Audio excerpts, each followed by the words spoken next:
Muy bien. Como les explicaba, entonces la muestra de orina de 24 horas, pues simplemente es explicarle al paciente que, por ejemplo, el día lunes tiene que tomar su muestra, entonces en cuanto se levante, debe de bañarse y hacerse una limpieza del área genital o pues hacerse una limpieza del área genital bien hecha, ¿verdad? Como con agua, jabón y algo.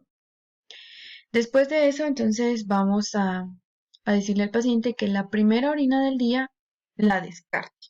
Esa orina no nos va a servir y a partir de esa orina, entonces el paciente debe de recolectar todas las orinas que haga en el día durante las siguientes 24 horas. Por ejemplo, si la orina que descartó la primera del día fue a las 6:30 de la mañana, él tiene que dejar de descartar orina a las 6:30 de la mañana del día siguiente, que sería el día martes.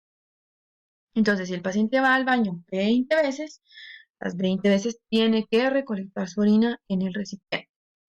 Si solamente va dos, pues solamente las dos. Explicarle que no es necesario que nos llene el recipiente ni que haga cierta cantidad. No, sino que simplemente lo que estamos buscando es que él orine la cantidad que orina normalmente. Es decir, que también hay que explicarle que no tiene que tomar más agua o más bebidas, no. Solamente que tome lo que él toma diariamente. Si se toma 3 vasos de Coca-Cola, 5 tazas de café y medio vaso de agua pura, que eso haga. Si se toma solamente 3 litros de agua pura, pues que tome esos 3 litros de agua pura. No más ni menos de lo que normalmente toma. Su día normal. Y pues que trate de guardar este recipiente en un lugar fresco y donde no le pegue la luz. Esto porque es importante, porque si va alguna bacteria en la orina, si hay calor o luz, las bacterias pueden empezar a reproducirse y crear ciertas sustancias dentro de la orina que nos pueden dar ciertos falsos positivos. Entonces es importante que el paciente guarde la orina bien tapada y en un lugar fresco. Pues cuando son hombres creo que no hay problema en cuanto a la toma de muestra, pero en las mujeres sí, porque ahí sí que como quien dice, ¿verdad? No podemos estar calculando que caiga dentro del oído. Entonces hay algunas otras opciones, por ejemplo, una vacinica o alguna palangana que se tenga especialmente para esta toma de muestras. La palangana antes de la toma de muestra pues se puede lavar bien y al final pues dejarle caer un poco de agua hirviendo. No secarla con nada, sino que simplemente que se seque al aire libre y entonces la mujer pues ya puede depositar la orina ahí y después trasvasarla, ya sea con un embudo o simplemente así al recipiente en donde va a colectar la orina. Es importante que cada vez que la mujer vaya al baño, pues haga este procedimiento, ¿verdad? Tenga la higiene genital, lave su palangana, su vacinica, su embudo, orine en cualquiera de estos recipientes y lo trasvase. Al final, lavamos de nuevo todo el material necesario y lo dejamos ahí. Y lo volvemos a repetir cuando sea necesario tomar una nueva porción de la muestra. Estos son como tips que les podemos dar a los pacientes porque obviamente muchos pacientes no conocen cuál es el procedimiento de una orina de 24 horas y nosotros como personal de laboratorio debemos explicarles esto. Mire, dentro de su solicitud de exámenes tiene una orina de 24 horas, va a tener este procedimiento y aquí está su recipiente o busque un recipiente, ¿verdad? De preferencia sería pues tener algunos recipientes en el laboratorio limpios y secos que podamos proporcionarles a ellos porque muchas veces el doble de coca o el doble de tampico o de jugo de lo que tengan ahí y pues no es lo recomendable, ¿verdad? Porque siempre pueden quedar un poco de azúcar en estos recipientes e igual interferir con los exámenes que vamos a realizar. Los resultados, pues obviamente los vamos a utilizar o los vamos a expresar en términos del peso de la proteína, es decir, gramos o miligramos por 24 horas, porque esto nos va a servir para determinar qué tantas proteínas está eliminando el riñón en un periodo de 24 horas. Eh, Igual nos puede ayudar a evaluar la función hepática y la función más que todo la renal. Y pues es por esto que se expresa en gramos en 24 horas. Un método que se puede utilizar para poder medir o para tener un poco de resultados más exactos es la precipitación de proteínas, que básicamente pues se utiliza un reactivo extra, colocamos la orina, el reactivo precipitante se deja incubando cierto tiempo a cierta temperatura, después se centrifuga y utilizamos el sobrenadante, ya con el reactivo de Biret. Sin embargo, este procedimiento es un poco engorroso, un poco tardado porque la precipitación dura entre media hora y una hora.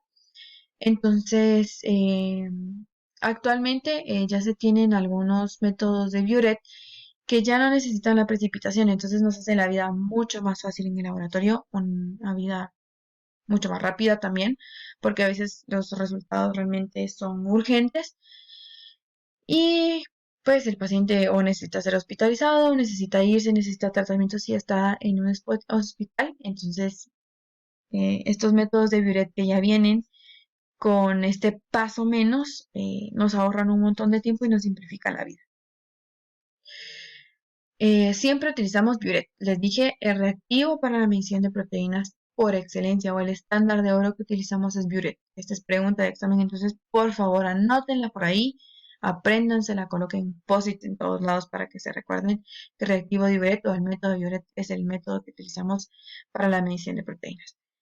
Los valores de referencia que utilizamos para proteínas en orina van a depender del método que utilicemos. Si utilizamos precipitado o utilizamos Biuret, pero puede variar entre 100 a 250 miligramos de proteínas en 24 horas. Pues obviamente en las proteínas eliminamos menos cantidad de proteínas que la que tenemos en suero, entonces ya podemos expresarlas en miligramos, que es una cantidad un poco más. Bueno, también, como les explicaba, pues las proteínas de líquido cefalorraquídeo nos pueden ser útiles junto a la medición de glucosa, un recuento diferencial, que pues ese es ya tema de hematología, pero pues no está de más mencionárselo, que se cuenta la cantidad de glóbulos rojos y glóbulos blancos que pueda tener un líquido, que normalmente un líquido cefalorraquídeo no debe tener células. Si tiene glóbulos blancos, pues obviamente quiere decir que hay infiltración de estos hacia el líquido cefalorraquídeo con tal de atacar alguna infección. Y pues tenemos dos tipos, los polimorfonucleares y los mononucleares. Los polimorfo se encargan específicamente de atacar bacterias. Entonces, si estos son los que están aumentados, indican al médico una infección bacteriana, aparte de la concentración de glucosa y proteínas. Si son los mononucleares, entonces puede ser un hongo o un virus lo que esté produciendo la infección. Entonces, igual orienta al médico al tratamiento que debe darle al paciente. Y pues aparte de eso, debemos hacerle un cultivo y una sensibilidad a los antibióticos o a los antivirales o antifúngicos, dependiendo de cuál sea la infección. Y eso pues ya es tema de bacteria y de micro. Pero pues este es un examen completo de líquido cefalorraquídeo y obviamente pues la química nos va a servir un montón, así como tal proteínas en líquido cefalorraquídeo o métodos de Biuret no se utiliza porque pues la cantidad es muy pequeña, entonces se utiliza un método que se conoce como microproteínas, que es un reactivo especial que podemos utilizar para la medición de proteínas en líquido cefalorraquídeo. Eh, Más que todo esto pues igual se da en un equipo automatizado, cargamos la muestra y boom, el equipo nos tira el resultado. Pues el valor de referencia que está aceptado en pacientes entre 10 a 40 años de edad es de 15 a 45 miligramos por decilitro de proteínas en el líquido cefalorraquídeo. Eh,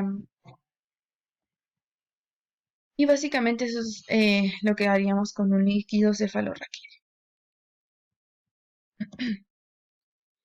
Bueno, ya terminamos con proteínas totales, ahora vamos con la medición de albúmina. Como les mencionaba, pues la albúmina es la proteína más abundante en el suero y como vimos también se produce mucho en el hígado, entonces eh, nos ayuda a evaluar la función hepática, básicamente.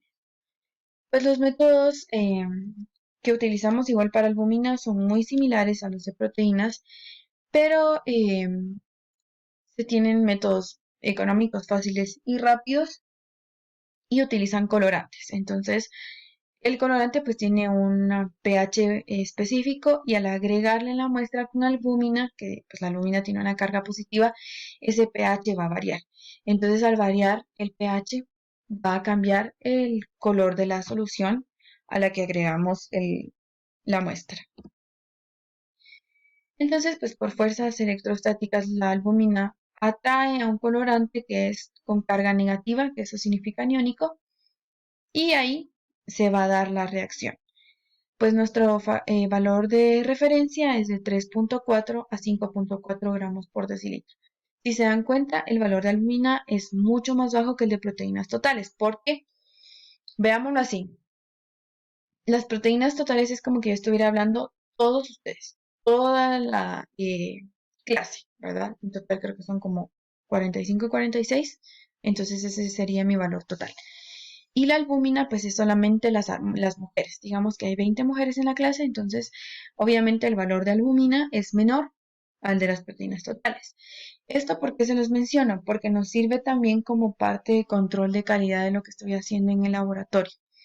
Es decir, que si yo trabajo unas proteínas totales y una albúmina de un paciente y me da proteínas totales 6 y albúmina 8, ese resultado está mal, porque la albúmina es parte de las proteínas totales, entonces no me puede salir un valor más alto de albúmina que de proteínas totales. Ese es un tip como para ver si realmente estoy trabajando bien o no mis muestras. Entonces, el valor de albúmina siempre debe ser más bajo que el de proteínas totales. Igual eso también es pregunta extra. El reactivo que utilizamos pues es el verde de bromocresol, que es este de color amarillito. Como les decía, pues este va a tener una carga negativa y pues al agregarle albúmina va a ir variando dependiendo de la cantidad de albúmina hacia un reactivo de color verde. A mí me gusta mucho la química clínica, los colores son hermosos y este verde realmente es muy llamativo, muy bonito, igual que el morado que se forma con el Biuret. Y eso pues nos puede indicar a simple vista qué tanta cantidad de albúmina tiene. Siempre va a virar de amarillo a verde, pero entre más verde, por ejemplo, este que está acá, tiene una cantidad mayor de proteínas que este que está acá. Entonces, igual la cantidad de colorante que se proyecte, pues es la cantidad de absorbancia que va a tener esa muestra y por ende la cantidad o la concentración de albúmina en mi muestra.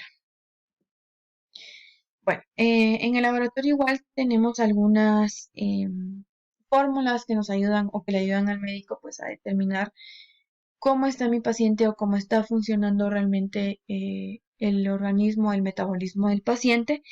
Y dentro de esas pues tenemos la relación albúmina-globulina, que es básicamente una relación de qué tanta cantidad de albúmina y globulinas hay en la sangre.